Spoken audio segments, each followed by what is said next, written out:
All right. Good evening, Corona Days Professional Development Group. Thank you for your patience this evening. It is me, Danette Edwards. I am honored to be here with Miss Alana Henry.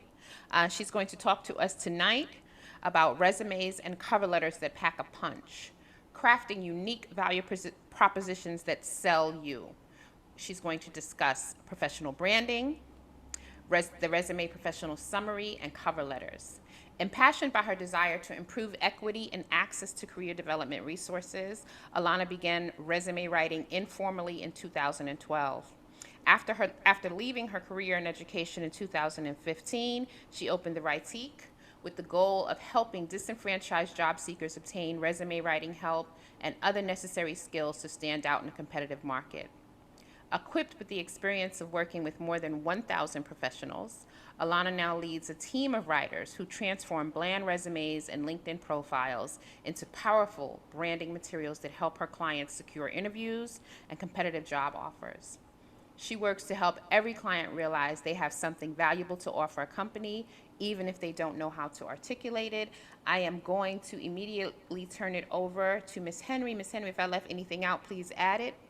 And also, guys, we will have questions throughout the presentation as well as a dedicated question and answer session. I'm going to mute myself and turn it over now. Thank you. Thank you. Thank you so much. I am going to share my screen so I can start the presentation. And then hopefully, ooh, it's taking me all to the.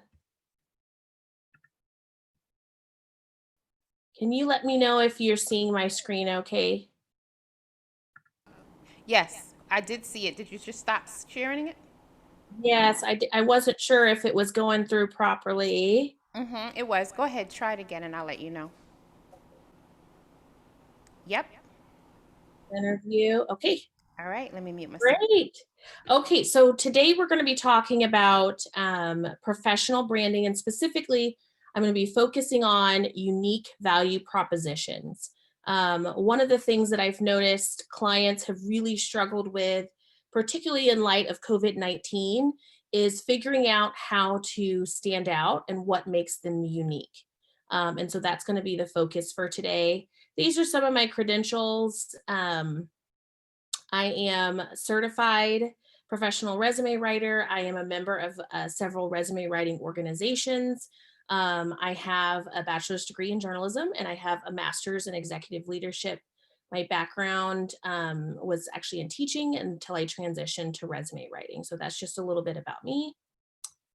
Okay, so let's get started. So, the first thing that I want us to really kind of wrap our mind around and make sure that we've centered our thoughts around is really truly believing that we're valuable, and that we are unique. And there is something that we have to offer that no one else can offer. And if you have lost sight of that message or you haven't internalized that message, maybe because you were laid off recently, maybe because you are in an environment that you feel is toxic or is an environment that doesn't really support you. I still want you to kind of keep sight of those key nuggets, right? Because those are what set the stage for the work that needs to be done both in your resume, in your cover letter, and on your LinkedIn profile. You are valuable and you are unique. And if you don't believe that, then it makes it a whole lot harder to try to translate that on paper. Okay, and so we're going to talk about first, what is a unique value proposition? A unique value proposition is ultimately a statement, or it could be a few statements that articulate the benefit that you have to offer to an organization, a company, or a team. And the twist, the extension of that value proposition is showing how you are going to solve a pain point for a potential employer.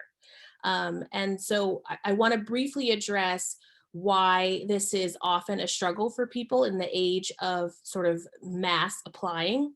If you are mass applying with a resume, then you're not actually able to really research a company and tweak your resume and or cover letter and target those to a particular position or to a company. And if you want to do this well, you have to have the time to research to identify the pain points that you're going to then address in your resume, because the goal is to show how you are different from the other candidates that they are hearing about, and to show how you are uniquely positioned to meet their needs.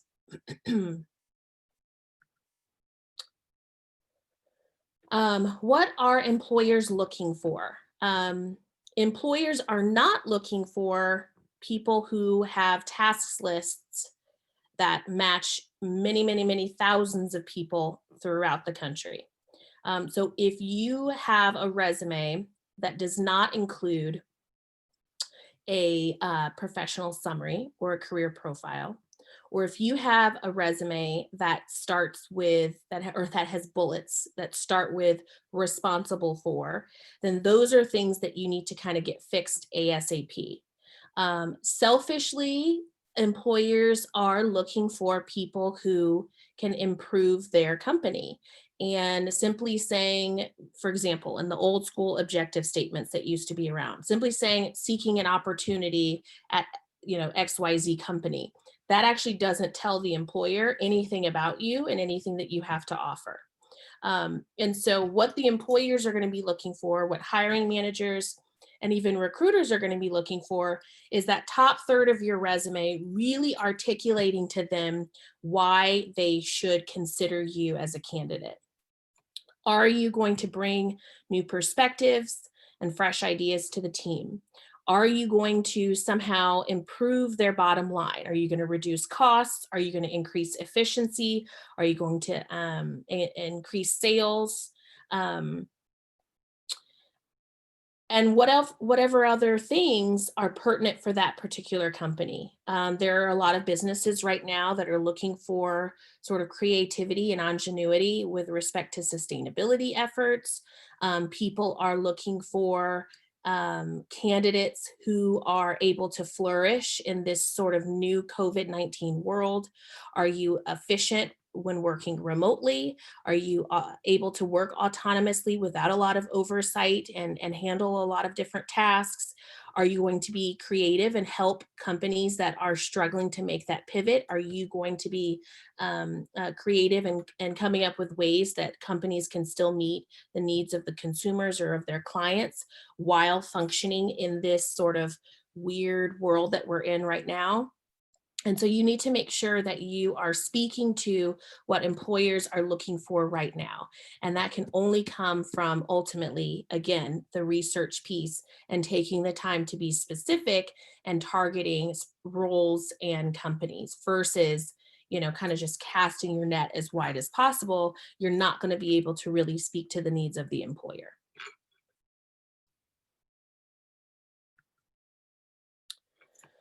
So how do we show that a potential employer that we are the best candidate for them? So kind of recapping again, the addressing a company's pain points.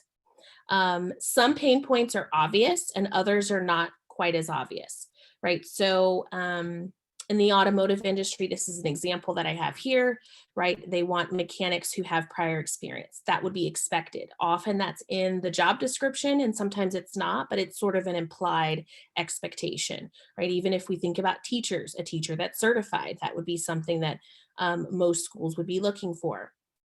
In business, finding candidates who have the necessary education. In real estate, finding individuals who have the different certifications. Obviously, if we're talking about the healthcare field, having the different certifications and the studies needed to perform those tasks. But there are pain points that are not quite as obvious, and these are the ones that often require substantial research. And so here's an example that I have here. Let's say that there's a marketing position that's open and you've done some research and found that that company has really been struggling within the last quarter or two to attract to attract new clients and to maintain the clients that they have currently. Perhaps COVID-19 had an impact on that company and they're really trying to they're struggling to get their footing, right? That's something that would require research, and that's a pain point that you can identify. And then that way, you can address both in your resume and your cover letter how you could meet that specific need. The next example I have here is perhaps an administrative position or assistant type position, and their inefficient billing processes. Maybe you've researched the software that they use for billing, and you are aware of other software systems that might improve their processes and might function better than the ones that they have currently. Those are things that you could speak to. A company that's struggling to reduce their expenses.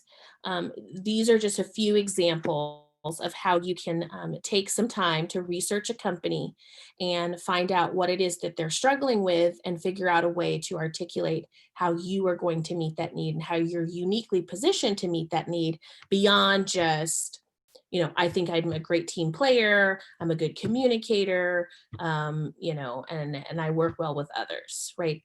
That sort of surface level. That doesn't mean that we can't include those types of things. It just means those things aren't showing the depth of your suitability. And that's what you really have to be able to show, particularly in, again, the top third of your resume. Okay, so we're going to talk about briefly how do we identify our skills, and once we've identified those skills, how do we sort of integrate those into our documents. There are a number of ways that you can sort of do some internal exploration or personality exploration. There are skills assessments out there. There are some that are more just sort of geared towards your personality, right? A lot of people have heard of Myers-Briggs assessment. There are other personality assessments that you can take. What I work with my clients on is taking what's called a DISC assessment. And not only does it sort of address your personality, but it also speaks to how you work with others in the work environment specifically. And it also addresses, stressors and how those impact your performance, your leadership traits, and it can also give my clients sort of a pathway or some guidance as to what positions and what industries they would really thrive in. And so then again, I think it really speaks to ensuring that your job search is targeted and ensuring that you've spent some time to really think about what is it that I want, and how am I going to make sure that I'm working intentionally to get to where I want. And as much as possible, even though the circumstances that a lot of people are going through right now, it really is struggling and trying to find any employment, right? Because you got to pay the bills, right? Um, Trying to resist the urge to just hop on Indeed or hop on Monster and have just sort of a template type resume where you've just got the same basic content and you're just pushing out, however many dozens of applications in a day's time. So really making sure that you're focused, and so you can ensure that you're targeting the right type of positions that would benefit the employer and that also are suitable for you. Okay, so let's talk about hard skills versus soft skills. And this has kind of floated around the internet for a while. And I think that a lot of people don't really actually know what the difference is between these two things, and why these things matter. And I often see clients sometimes put a combination of really personal attributes, soft skills, and hard skills kind of all in the same list as competencies. And so hard skills are technical skills, specific industry related skills.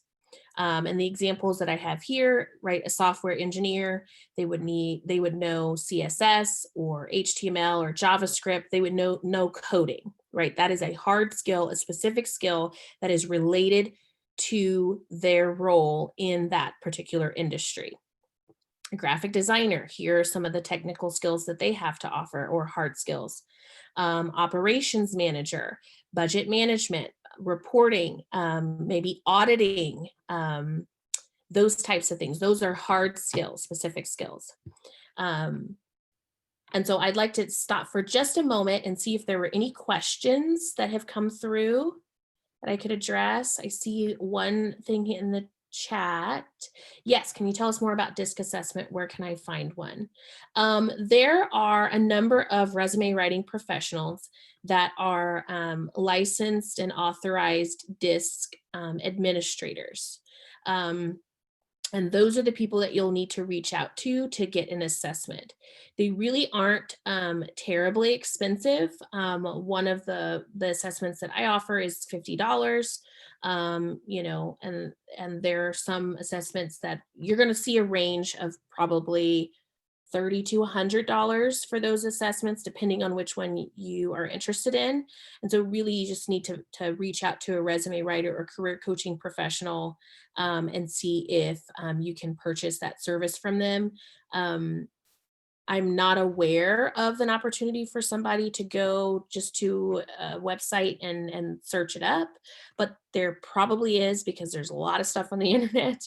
So if you're trying to cut costs there, then there's probably a way for you to get a hold of one somewhere using Google. So you could definitely try that. I don't know if employers necessarily would want to see the results of a DISC assessment. However, DISC assessments are incredibly helpful with resume writers and career coaches as we work to put together your marketing materials, i.e. your resume, your cover letter, and your LinkedIn profile. It gives us that glimpse into who you are and what makes you tick, and ultimately in what environments you're most successful. And so sometimes we can't get all that information from a questionnaire or from a consultation call. And that test really helps us to really position our clients for success as we work on their documents. There are some companies that give them to their employees. I have taken a number of tests with different employers that I've had. One that's also really popular is StrengthsFinder. I think they changed the name of that assessment. That one does cost as well. And the Myers-Briggs is free, but it's really not meant to talk about necessarily your work environment and how you thrive in that type of environment. It's more so just your general personality traits. So if you guys have more specific questions about the DISC assessment, I'd be happy to share them.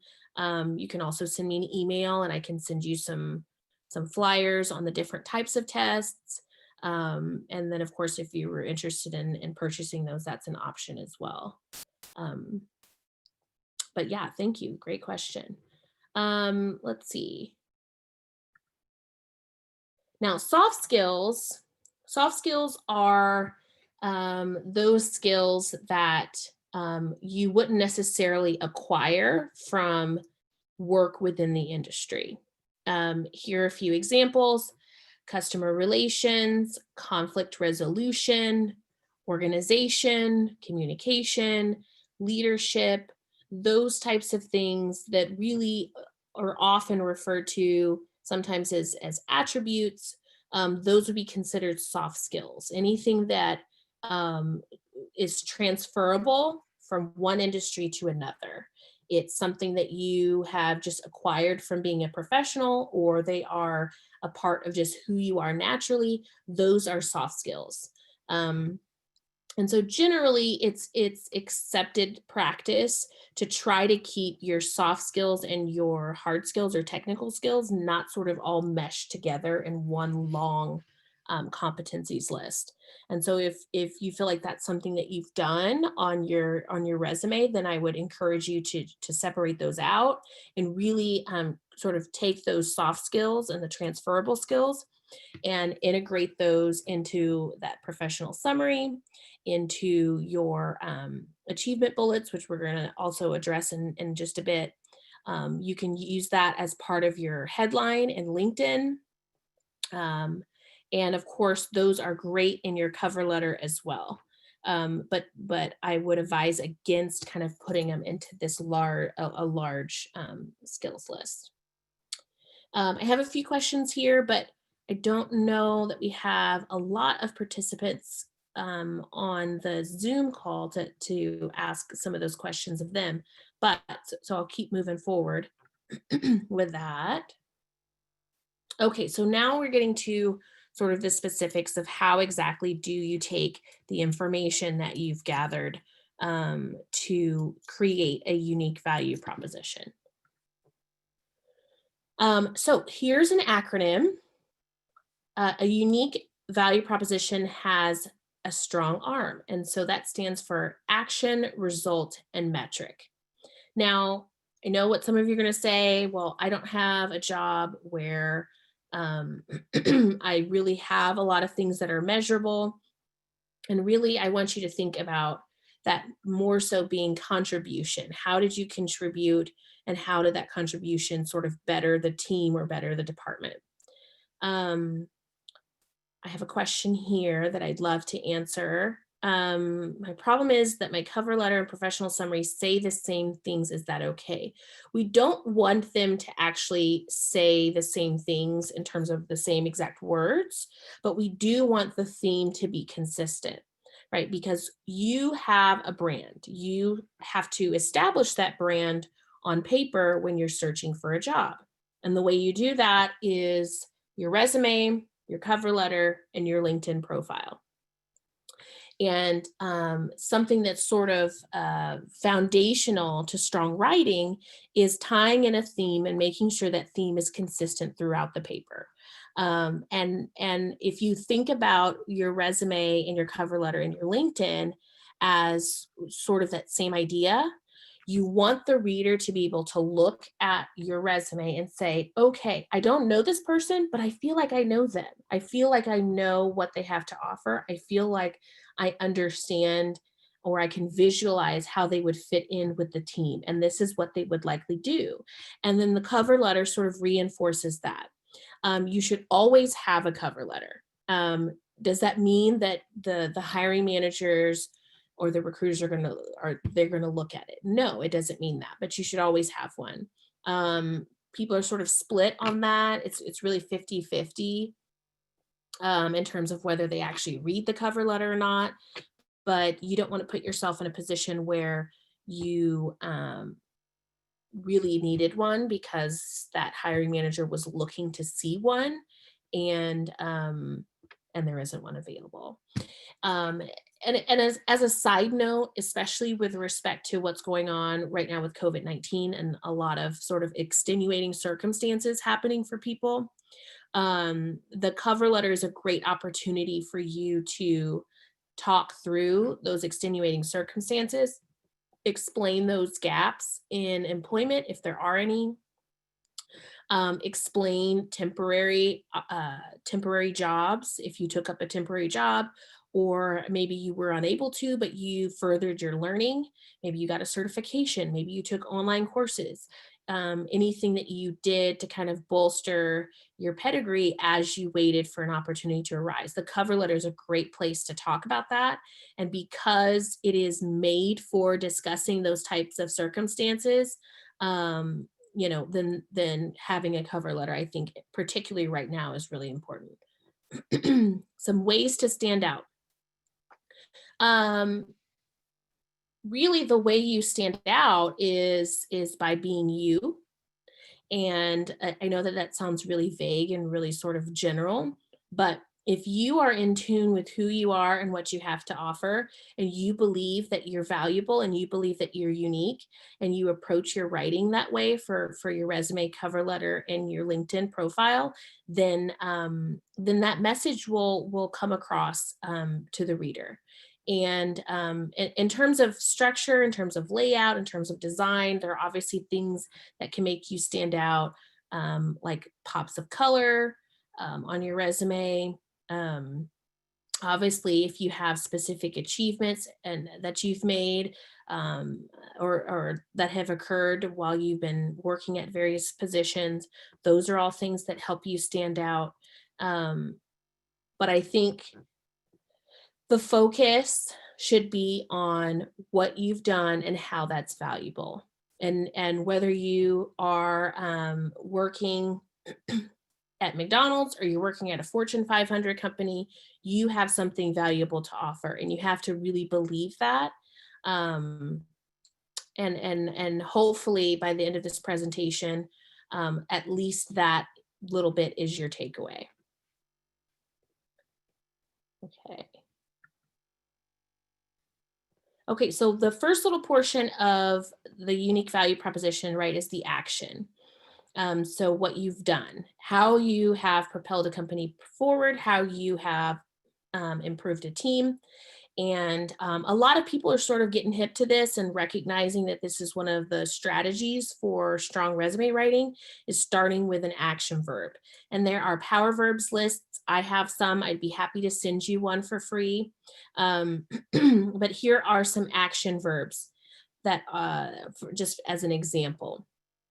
And so when you think about what verbs you use for your achievement bullets in your resume, don't just pick verbs that sound good. I mean, all of these sound great, overhauled and etc. But also think about, what does this verb say about me, right? So if we're thinking about some traits, like maybe you have strengths in leadership, right? Spearheaded would be a verb that could not only discuss what you've done, but it also gives insight into who you are, right? Because spearheaded is a verb that really behind it is the implied suggestion that you have abilities in leadership.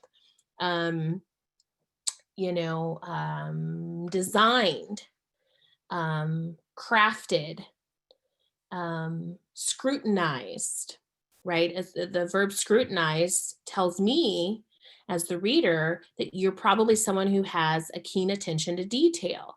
And I know that that phrase has sort of become a buzz phrase in resume writing and on resumes, but really you can still send that same message that this is what you have to offer, and just use that verb instead of using the buzz phrase that a whole bunch of other people are using. So there's some strategy behind the verb usage.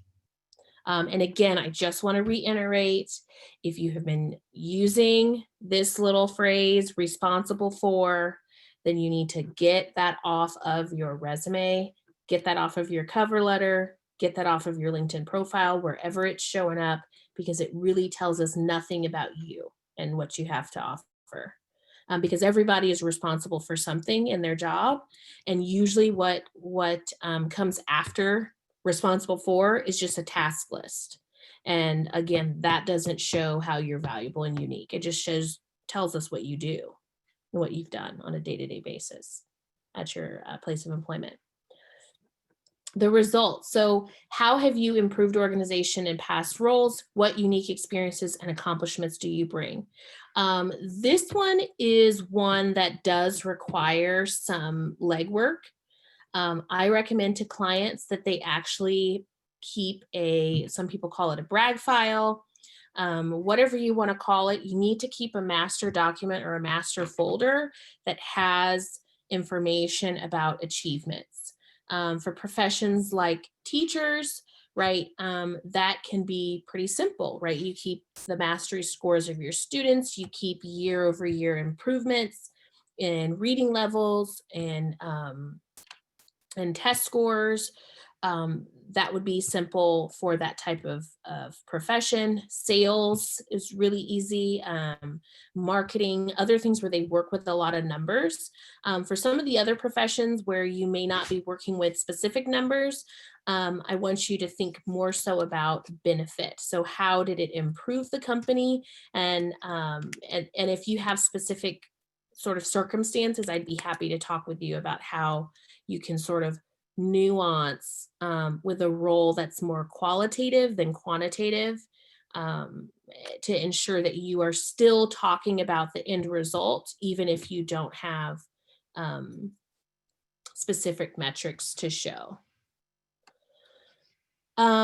Here are some examples. I kind of went over some of them already, but percentage, you increased efficiency by X and X percentage within X and X period of time. You were able to increase revenue by $4 million in one quarter. You were able to cut down on the time needed for whatever task. You were able to raise X amount of dollars for this initiative. You were able to retain or recruit and retain X number of individuals for the company. All of those things are metrics, and all of those things are, again, great ways to speak to your unique value to a company and to a team.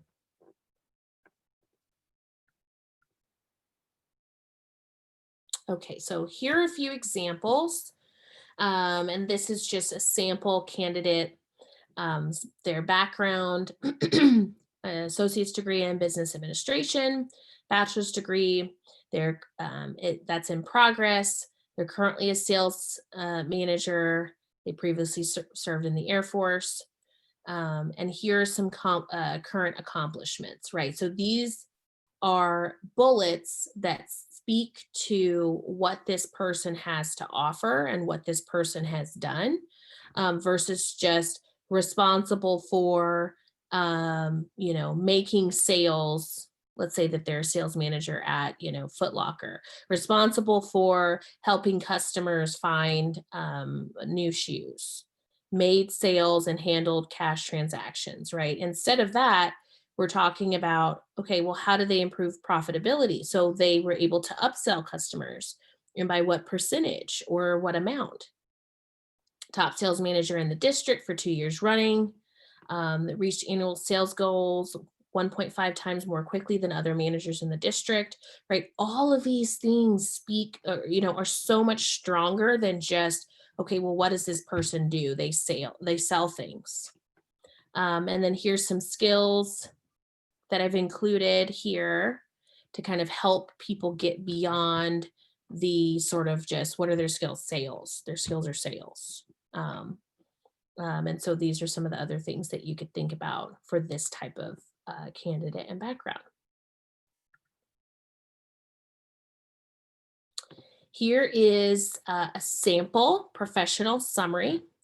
They're also called a career profile. Some of these include what's called a tagline, and a tagline would be up at the top, and it's similar to a LinkedIn headline. You could include taglines either above or below to, again, reinforce that branding.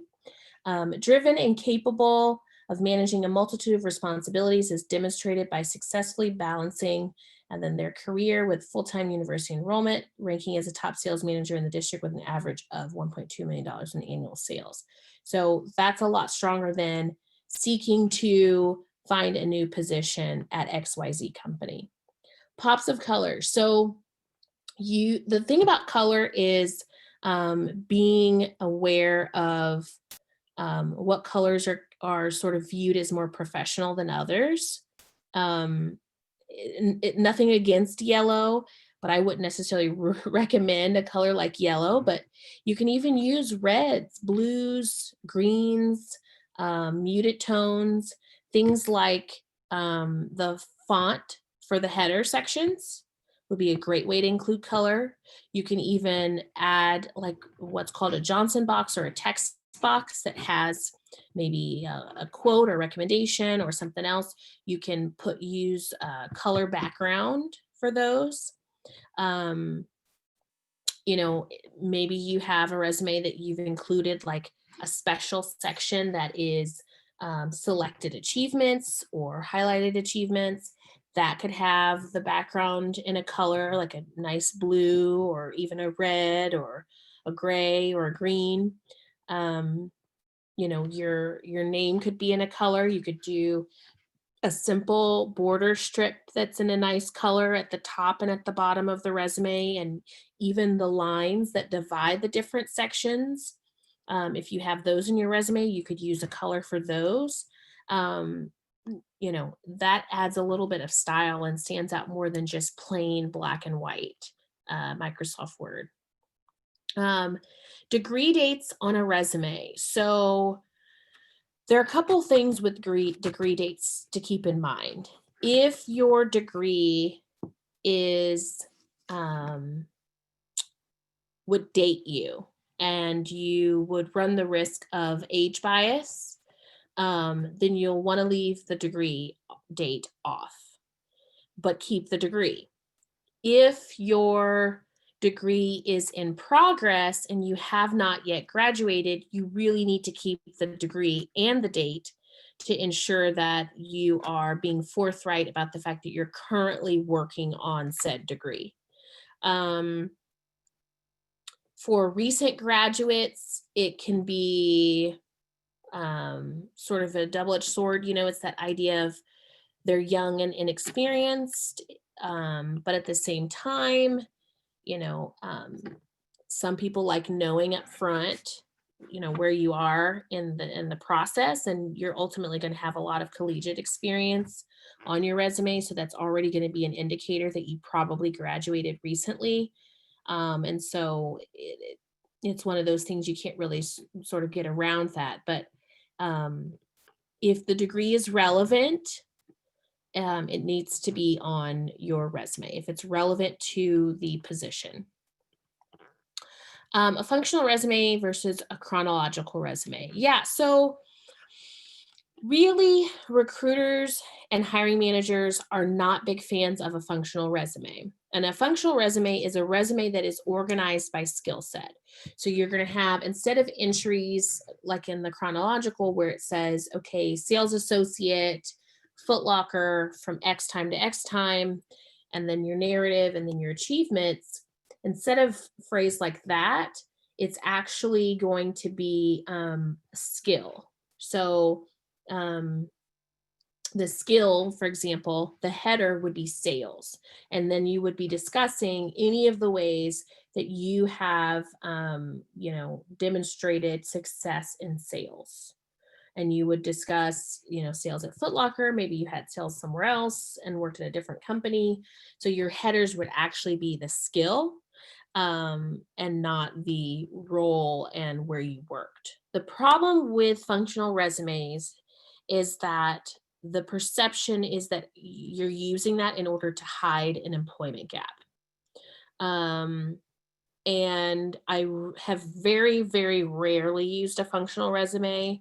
I'm trying to think of in the past few years, I think I've done 2 of those. And one individual was completely changing her career from, she was working as an administrative assistant at like an eye center, and she was transitioning to web design, right? That's like not even in the same ballpark. She had no experience.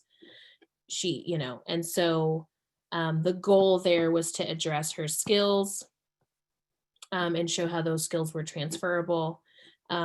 She was one. I'm trying to think of one other. So, but the bottom line is really, for the most part, you're going to be needing to use a chronological resume. Any other questions? Those are great questions.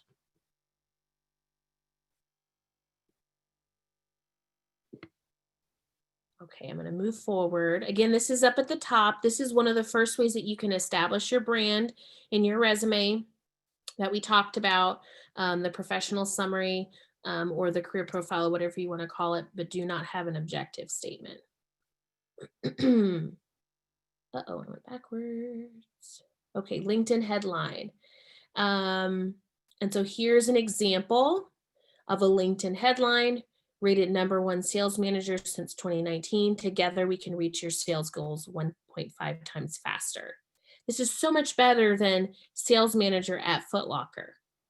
This tells us, hey, wow, this sales manager is who I want at my store. This person is someone I want to hire. So again, shifting the focus between what I do and what I have to offer. And that can be a hard transition. And it's, sometimes clients really grapple with like, how exactly do I do that? But hopefully by looking at these examples, it helps you see, oh, I can write this, right? You're very capable of writing this. I believe that you're capable of writing this. It's just being able to see like, oh, well, this is what it's supposed to look like.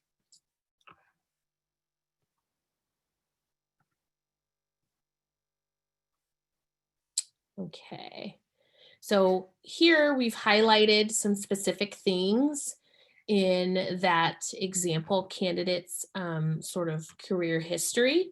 And we're going to again show how we can pull those things into the cover letter to highlight their unique value. Because again, what we talked about previously is you're not going to be articulating things in the exact same way from your resume to your cover letter to your LinkedIn profile, but you're going to tie that theme in, right? Thematically, they're all tied together and they all reinforce and support the same idea. And so here we've taken that same information from that same candidate and we have phrased it in a way that again speaks to their unique value. With more than 5 years of success in a sales role, my experience in areas such as prospecting, pitching, negotiating, and closing deals has led to a 32% increase in average profitability per sale. It's not the same as the LinkedIn headline, and it's not the same as the professional summary, but it still reinforces that same idea. Okay, here's another question. Moving to a new industry or position is difficult. How would I begin the self-assessment to identify transferable skills? Well, I would say sit down and think about what you've done at your current place of employment, what you've done at previous places of employment, and then think about like, okay, well, what are the skills that I see that are consistent in these different positions? And those are your transferable skills. You can, of course, take a skills assessment, a personality test. There are also books that are on this subject that sort of help you think through like who you are and where you'd like to be and sort of what makes you tick. But I would say you could start with what you already have and what you already know. And some other resources that are really helpful for this would be coworkers. If you have coworkers that you have that close relationship with, just ask them, how would you describe me as a worker? How would you describe me as a leader? What are some of the skills that you think I have that I could potentially offer at another company? Or maybe not even add that little caveat. You could just ask them what you think because you're interested in knowing their views. Performance reviews will often have clues about your transferable skills or just your skills period, especially if they have comment sections. So take a look at those and use those sort of as a guide for you. Yeah, those are great things. And then friends and family, their view is a little bit biased, but sometimes they do have the ability to shed some light on some things about you. And so it wouldn't hurt to ask them how they see you as a person and if they have any indication as to how you perform as a worker as well.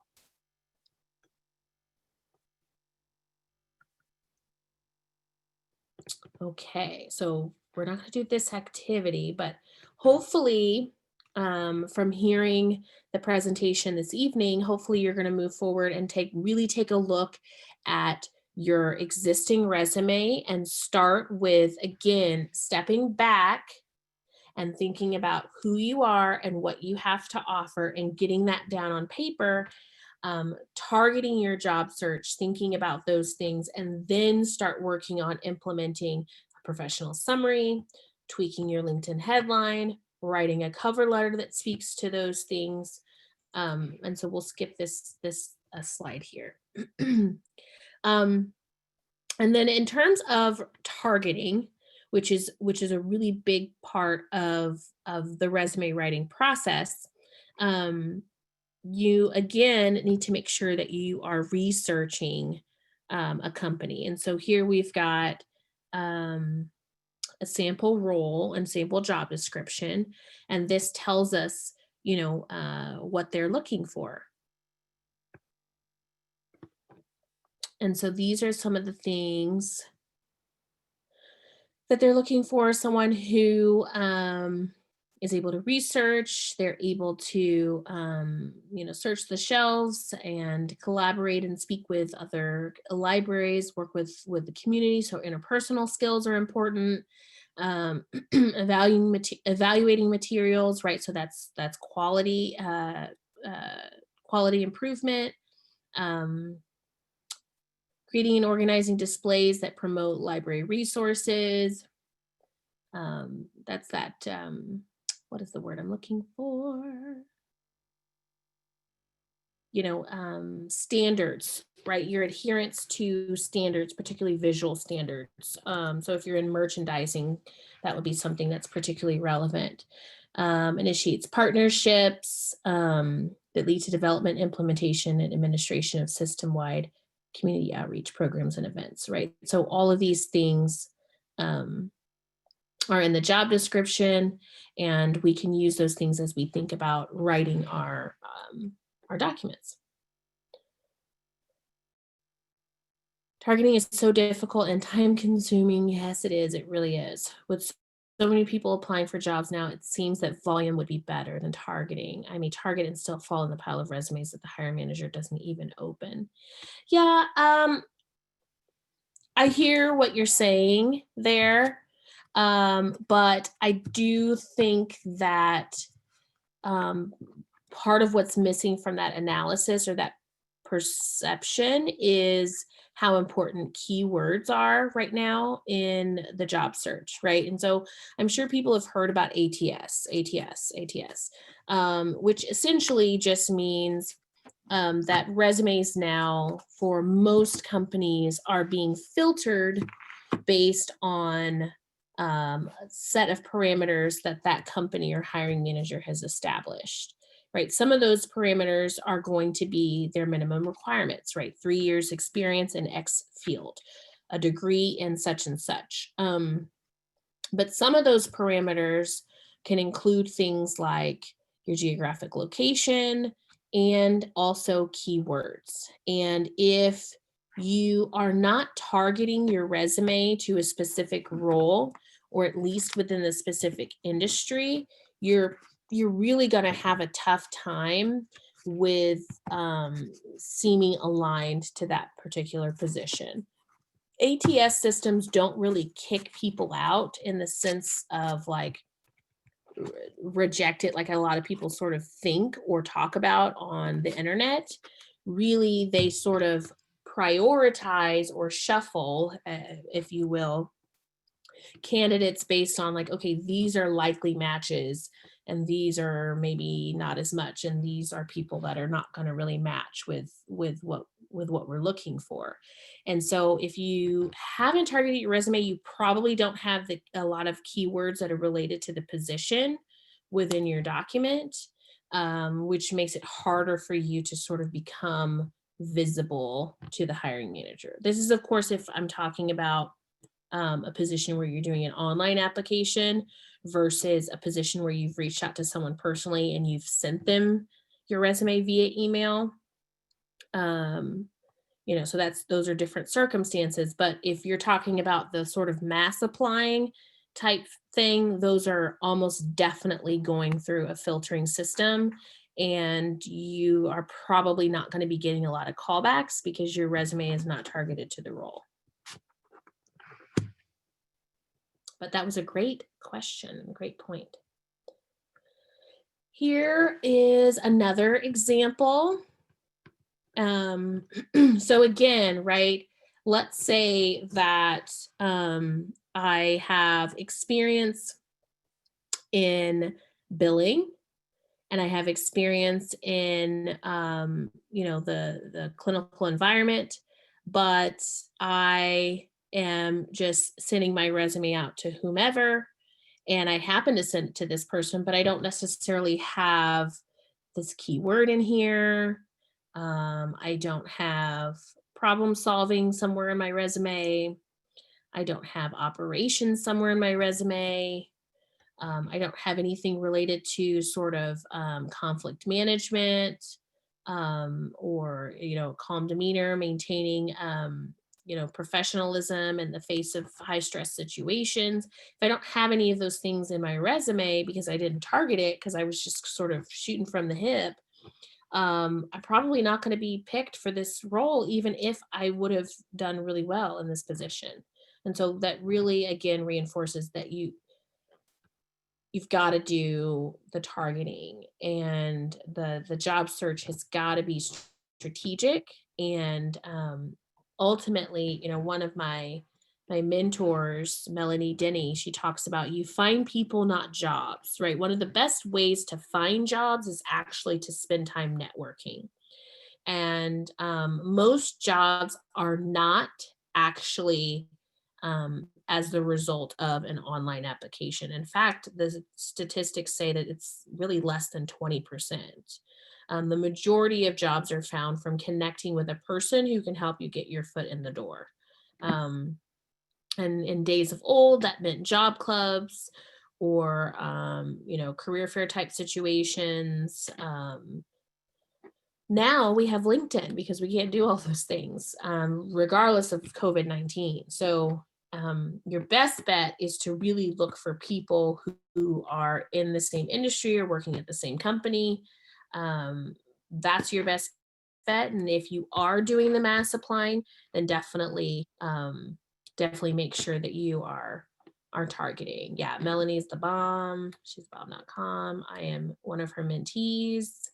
Um, she has got a resume writing group. She's phenomenal. So yeah, you find people and not jobs. And if you're hoping to just sort of like spend all your hours on the internet sending out applications, it's going to really be a waste of your time and energy if there's no strategy behind it. Any other questions with that? I hope that made sense. Okay, here's another example. But I think we get the gist here. I would love to kind of open it up to Q&A because I think the Q&A is really beneficial, and hopefully we've got some other questions. This is my info if you guys are interested in services with me. Okay, why am I not? Do you see me? What's going on here? I see you. I've got Oh, a okay, I'm like, what's share. going on here? On my screen, I wasn't seeing anything. I was still seeing you. All Yeah, right, now I'm back. All right, guys. If on the Zoom, we have some folks on the Zoom. If you have any questions, please drop them into the chat right now.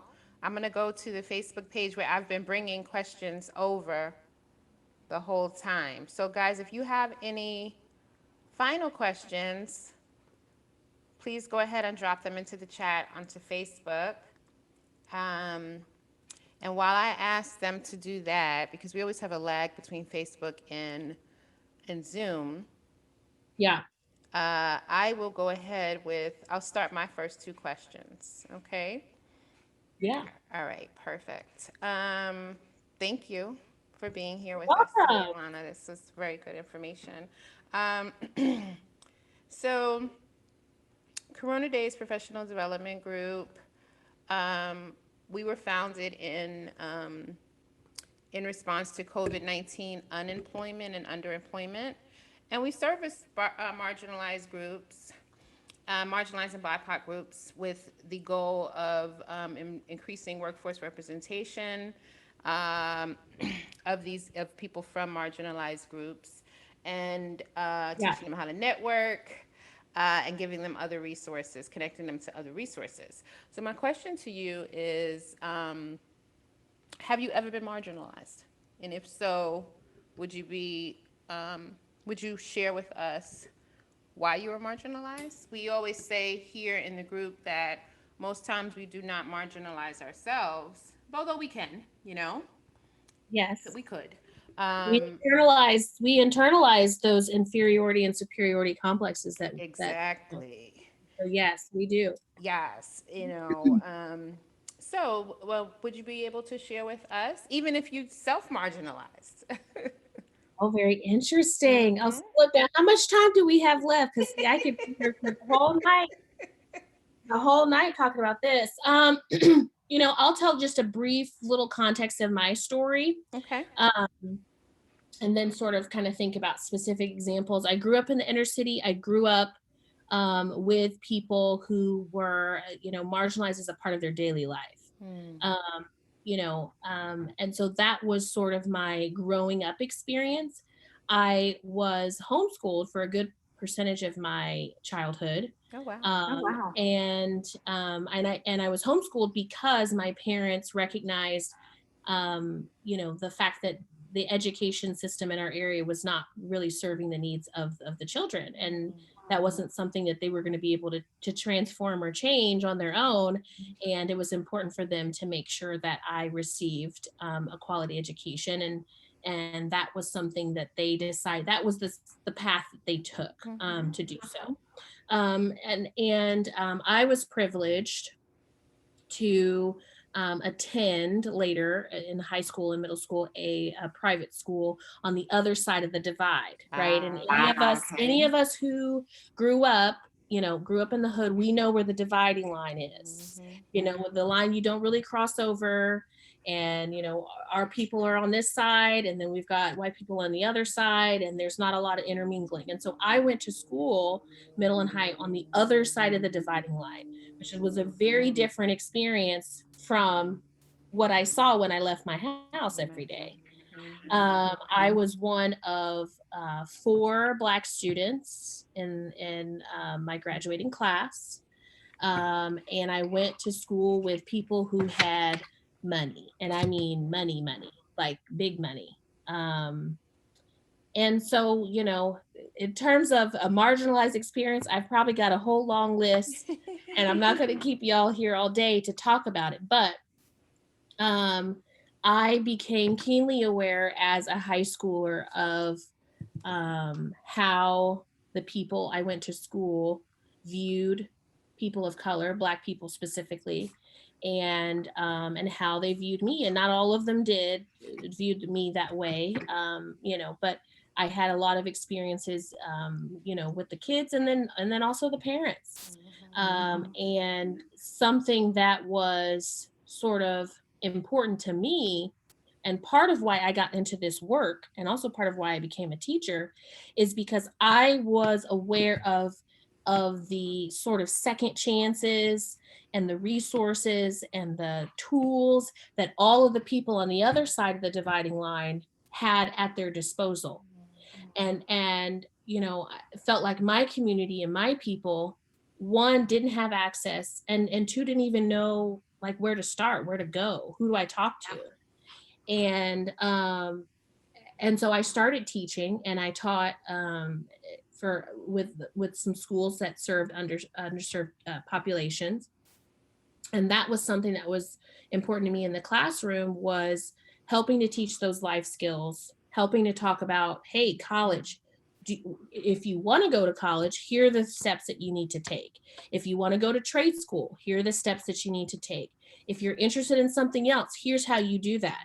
And I did whole units on life planning and career planning with my high schoolers in my classroom, because it was that important to me, because I knew where they came from and I understood where they came from. And it's like, I still have students talk about, Miss Young, that was my name at the time, my maiden name. Miss Young, thank you so much for showing me this. I would have never known. And people who grew up in the urban core, they understand that there's so much that we are sort of we're not privy to, because we're not in those circles. And it was designed that way, and it's unfortunate that that's how it was made to be, but that's the hand that we've been dealt. And then I sort of got into the resume writing as a part of that too. And I sort of have had that tough, like, how do I balance what I feel is the ministry of it, right? Helping the people who really need, and also making a living off of it. The business. And so it's like, gosh, because I feel that pull. It's like I started this to help my community and to help my people, but I also had to make money because I got to eat and I got to pay the bills. And so, there's that balance. But that's always been my passion, and I think that's going to probably stay my passion throughout life. I care very much about equity because I know that our people have not had a lot of the experiences and the access to opportunity that so many other people have and don't even realize, they don't even know it's a thing. Um, and so, yeah, I mean, I could talk about dealing with police and dealing with racists and dealing with prejudiced people, but we don't even have to spend our time on Yes. it. Well, thank you for sharing, Alana. So I asked the question, and guys, I know I told you I would read the definition, and I did not pull it up, but I have it up now. I pulled it up as Alana was speaking. So marginalized is defined um, as a person, group, or concept treated as insignificant or peripheral, right? And I say that because, marginalization does not necessarily have to do with any one thing. So we've had people come into the group and say that they have been marginalized by race, by class, by income, height,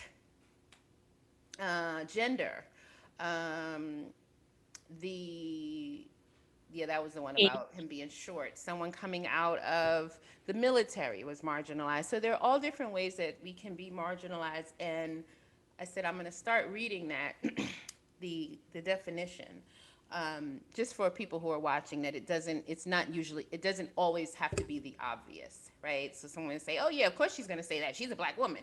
But no, we've had, and I always say this, we have very attractive white men come onto this forum and say they've been marginalized, and you're like, wait, you're the epitome of privilege, you know? But they too have been marginalized for whatever reason, right? And or could have been marginalized by it for any reason. And I asked the question about marginalization not for us to harp on the fact that we have, oh, woe is me. The reason I asked the question is because there are people who are watching right now, are participating in the webinar, or who will watch this on the replay. And they may be in a situation where they are currently marginalized and their spirit may be beaten down, right? Or they have been marginalized, and so that has framed their thinking about what is possible. But then seeing this beautiful woman, right, sit in front of them and say, please, I could talk to you hours about being marginalized, right? But in Yeah. spite of that, not only do you have a successful business, but you say at the heart of it is service, right? Yeah. So that is why I asked the question, to strengthen some of the people who are watching us, to just encourage them. Um, I love that. I love that. And I hope that walking away that the viewers were really able to internalize that message at the beginning, that like you are valuable, you are unique, and you have something that you can offer. And it doesn't matter where you come from and what you've done. If you really believe that, then I think that you can go far. It's difficult when you start to internalize those messages, yeah. whether it's about race, and the example I used was about race and class, but there's age bias, there's all Yes. sorts of biases, and that's because we are humans, and humans, unfortunately, we make judgments about people and assumptions about people, and we hold our own biases and prejudices that we have to work out. But yeah, and I think it's important to kind of keep your mind focused on who you are and what you have to offer. And if you really believe that about yourself, then it will show. It will show. Yeah, thank you. I appreciate that. All right, Mhm. so this is my favorite question. I don't want to know how old you are, all right? But I will tell a little bit of, so like Melanie, Alana has twins. Isn't that something? That we would have two professional career strategists. They Yes. work together. One is mentoring the other, and they both have twins, guys. I think Yeah. that's interesting. Um, And they're almost the same age. oh, are they? Oh, okay, Hers are okay. just a little bit older than mine. Mine are almost two, and hers are like two, almost two and a half. Wow. Wait, do you have boy girl twins? I have girl, Oh, girl. all right. I was gonna say, wait a minute. This is a lot Wait going a on minute. here Hold now. the phone now. Yeah. So I don't want to know how old you are, Alana. Uh, but if you can go back to the beginning, either the beginning of your teaching career or the beginning of you really saying in 2015, it was 2015, right? That this is going to be my career, whenever.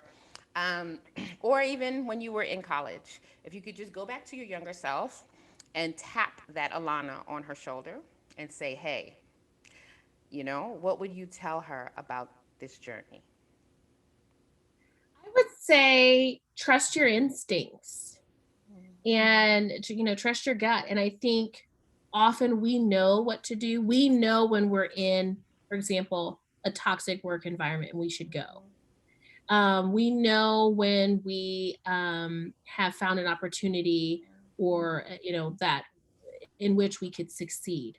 But we sometimes get in our own head of like, well, I'm not sure. And we have people in our ear telling us different things. And then we start to doubt ourselves. And, I went through that towards the tail of college. I said, well, should I continue in journalism? I mean, my gut is pulling me towards this, towards that service aspect. But like, this is why I went to school. So like, why did I spend all this Yeah. money to go to school for this? And little did I know that the skills that I learned in journalism were going to take me as far as they've taken me. Right The now. skills that I learned helped me excel as a teacher, and they're also helping me excel in this work.